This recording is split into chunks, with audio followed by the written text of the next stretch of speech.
こんにちは、ハリケーンフットボールです。今回の教材は、サッカー日本代表に関する動画です。3月のインターナショナルウィークに入り、サムライブルーもすでにスコットランドでのキャンプが始まっていますが、今回の期間でのスコットランドとイングランドの2戦は、誰もが楽しみにしている試合でしょう。代表チームに詳しい、おなじみのDeadball TV のジャックは、この3月の親善試合のすべての中から、見るべき試合のランキングを作成し、イングランド対日本の試合を入れています。オランダや韓国の試合も入っていましたので、そのあたりを切り取っていますが、実際にどのように楽しみにしているのかチェックしてみましょう。The March international window is historically epic, with honestly too many games to even count. So allow me in this video to make the argument for the top 10 must-watch games that you should do everything in your power to see if you can. This is not a prediction video, but I will be dropping a preview of every single federation's March friendlies on the channel very soon. CONCACAF, Asia, CONMEBOL, you name it. Those will be more in-depth, they will be more opinionated, so if you want to see that and the plethora of international footy content on Deadball TV from now until the start of the World Cup, make sure you are subscribed. This is my personal top 10, so these are the games I am excited about, but also matchups and teams that I want to know more about before the World Cup starts. In the comments, make sure you guys drop your #1 game you are looking forward to and let me know why. Smash the like button. Let's get started. Now that we got that out of the way, at number 10, I have Netherlands versus Norway. It might not be a traditional European heavyweight clash, but it is a contemporary one. And these are two teams that in my rankings, I struggled a lot with where to put them. And so I'm going to have my pencil and my pad of paper taking notes during this entire thing, especially in regards to the Dutch back line, which is kind of scaring me because I've been seeing their players for club and a lot of them are struggling. Mickey van de Ven, oh my God, shadow of his former self for Spurs recently. Virgil van Dijk has been shockingly bad to his standard in the last couple games that I've seen. De Vrij doesn't even start for Inter anymore. Denzel Dumfries just came back after 2 to 3 months off. The only guy really cooking that I can think of is Urian Timber for Arsenal. And you're playing Norway, who love to score goals. The most goals scored in European World Cup qualifying. How do they look? How do they perform? For the Norwegians, I want to see, can you slay another European giant that is not the Italians? Is Italy a Finnish national team, or are the Norwegians really just that good? This should be a phenomenal match. I cannot wait for this.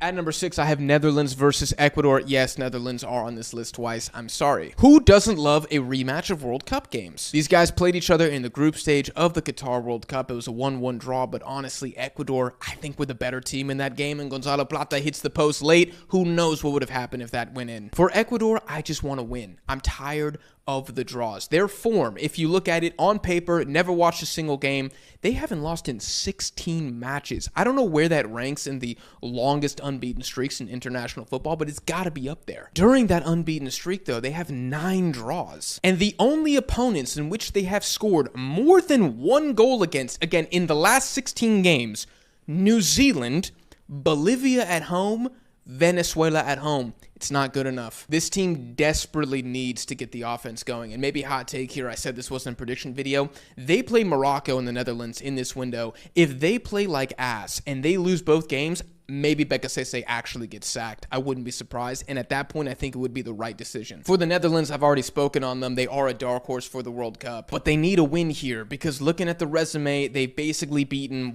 Malta, Finland, Lithuania. Nobody really of note since the last Euro. Taking down Ecuador is a statement win. That is what these guys need. At number 5, we have Austria versus South Korea. Now, I was juggling both of South Korea's games here because I think their game against Cote d'Ivoire is absolutely a banger as well. But I'm going to go with the Austrians because I don't know enough about Austria. I watched every Cote d'Ivoire game at the AFCON. I feel like I know the team in and out. I want to see how Austria plays because South Korea have a very European play style going up against Ragnick and a high-press, high-octane team. Fun fact, these teams have never played each other, which I always like to see new fixtures whenever I'm looking at the international calendar. Both of these teams would probably get a B+ grade in qualifying. I like South Korea more than many Korean fans like their own national team, and I feel like they can get something in this game. And for Austria, you can't get beat down here. This is a great opportunity for both teams to make a statement. I really do. And I'm expecting a lot of goals here. If I'm just talking and ranking based on entertainment value, high possession versus high press, I think this is going to be a fun one. At number 3, I have Japan versus England. If I can find a stream to this game in Argentina where I live, I will 100% be live for this on the channel. So hit subscribe for that. Japan just got their first ever victory against Brazil. Can they do the same here against England? I talked about injuries with Mexico. Japan is dealing with their own injury crisis, which unfortunately does kind of dampen the excitement around this game. But I still think it is one to watch because we're talking about the face of Asian football going against the English. And I think this is a potential legacy moment for Hajime Moriyasu, who has made history, both good and bad, with the Japanese national team. Can he collect another Infinity Stone by taking down the Three Lions? For England, I imagine their fans are a little less excited about this game. So it's kind of similar to a Portugal versus the States and Mexico where they have more to lose, but I would still take this very seriously because don't forget how Japan spanked the Germans and spanked the Turks away in Europe. They are a genuine threat against the European big boys. For any English snobs who want to say Asian football is terrible, well, okay, here's your opportunity. You can go ahead and block that narrative at the rim like Dikembe Mutombo if you beat the Japanese by a couple goals here. 次は解説です。今回はそれほど難しいボキャブラリーも多くなく、過去に解説したものも多いですが、本日の解説をチェックしてみましょう。And the plethora of international footy content on Deadball TV. プレトラは非常に多くのという意味で使われる少しフォーマルな表現です。基本的にはアロトフと同じように使えますが、より知的で硬い印象になります。サッカーの文脈では攻撃の選択肢が多い時などに使えます。例えば、アポトラーファタキングオプションスは攻撃の選択肢が豊富と訳せます。またこの単語には多すぎるというニュアンスが含まれる場合もあります。そのため、文脈によってポジティブにもネガティブにもなります。That and the plethora of international footy content on Deadball TV. That and the plethora of international footy content on Deadball TV. Can you slay another European giant that is not the Italians? スレイはもともと殺すという意味ですが、現代では比喩的に使われることが多い単語です。特にスポーツやエンタメの文脈では、圧倒する、打ち負かすという意味になります。例えば、スレイヤジャイントは、強豪を倒すという意味です。またパフォーマンスが素晴らしい時にも使われ、ヘスレイトデイといえば、今日は大活躍だったというニュアンスです。ややカジュアルな表現なので、解説動画や会話でよく登場します。フォーマルな場面ではあまり使われない点にも注意が必要です。鬼滅の刃の英語タイトルである、デモンスレイヤーは、悪魔を倒す者や、鬼退治をする者という意味です。Can you slay another European giant that is not the Italians? Can you slay another European giant that is not the Italians? Going up against Ragnick and a high-press, high-octane team. オクテーンは、もともと化学用語で、ガソリンの性能を表す言葉です。しかし、スポーツや日常会話では比喩的に使われることが多いです。特にハイオクテーンという形で、エネルギッシュ、激しいという意味になります。サッカーでは、ハイプレスや速い展開の試合を表現するときによく使われます。例えば、ハイオクテーンフットボールは、ハイテンポで激しいサッカーです。この表現は実況や解説で非常によく使われます。直訳ではなく、イメージで理解することが大切です。燃料が強い、イコール、プレーも激しいと覚えるとわかりやすいです。Going up against Ragnick and a high-press, high-octane team. Going up against Ragnick and a high-press, high-octane team. It does kind of dampen the excitement around this game.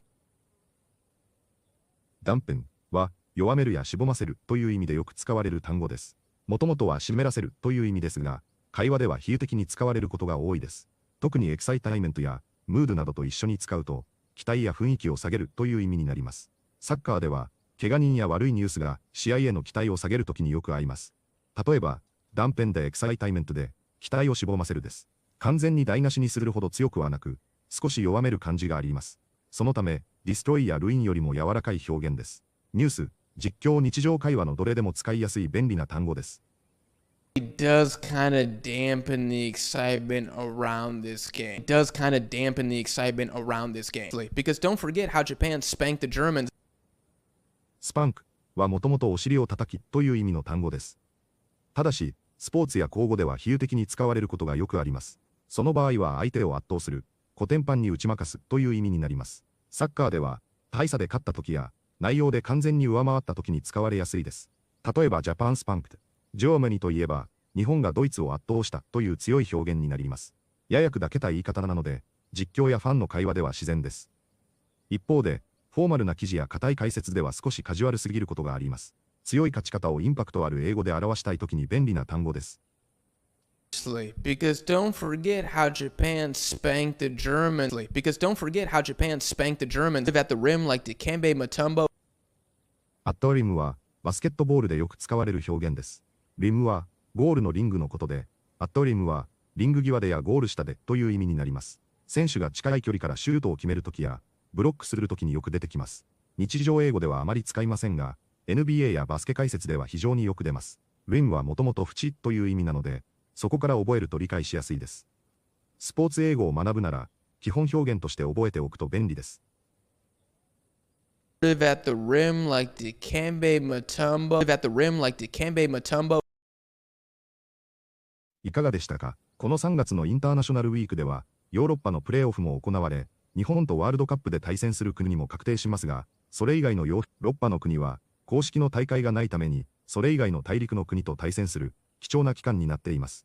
そのため、ヨーロッパ対それ以外の大陸の対戦がとても多く、ヨーロッパ対南米の対戦も多いことから、興奮しそうな対戦ばかりのように感じます。その中でも、イングランド対日本は、注目されるべき、楽しみにされている試合の一つであるということでしょうし、DeadBall TV のオリジナル動画も見てほしいですが、ランキングの1位は、コロンビア対フランス、2位はブラジル対クロアチアであり、このような試合と対等に、イングランド対日本の試合を3位にランク付けしているのは、それだけでも嬉しく感じるものではないでしょうか。ジャックは、この期間、また多くの動画を上げながら、インターナショナルウィークを楽しむと思いますので、また取り上げていきたいと思います。本日もご視聴いただきありがとうございました。またすぐにお会いしましょう。